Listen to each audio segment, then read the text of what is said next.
Glória, glória a Deus, aleluia. Glória a Deus, aleluia. Santo, santo, santo é o Senhor.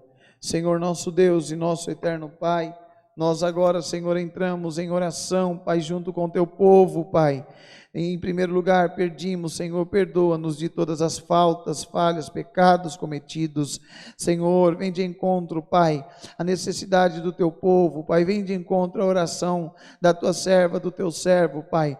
Tu és a cura do doente, tu és a paz do atribulado, tu és a libertação do cativo, Pai. Senhor, a salvação do perdido. Senhor, agora nós clamamos a ti de todo o nosso coração, clamamos a ti com toda a nossa alma, imploramos o teu poder, invocamos a tua misericórdia e pedimos ao Senhor, Pai, em nome de Jesus Cristo, Senhor, abençoa as vidas que agora estão, Senhor, na mesma comunhão, orando conosco, uns de joelho, outros sentados, deitados, de pé, mas estão na comunhão, Senhor. Pai, atende o clamor dessa mãe, atende o clamor, Pai, desse pai, desse marido, dessa esposa, desse filho, dessa filha, Senhor. Atende, Pai, a oração que agora é elevada a ti, Senhor.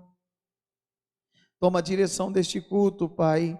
Senhor, manda do céu a tua palavra para as nossas almas, renova as nossas forças, Pai. Alegra a tua igreja, alegra o teu povo, Pai.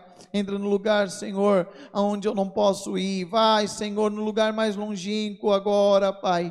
Senhor, visita a tua serva, o teu servo agora com a tua presença, Pai. Dá um abraço na alma do teu povo e o teu nome há de ser glorificado, Pai. Senhor, todas essas bênçãos a te pedimos, Senhor, e já te agradecemos crendo na vitória, em nome de Jesus. E você que crê, diga amém. Glória a Deus, glória a Deus, glória a Deus. Aleluia, glória a Deus. Deus seja louvado. Amém. Glória a Deus.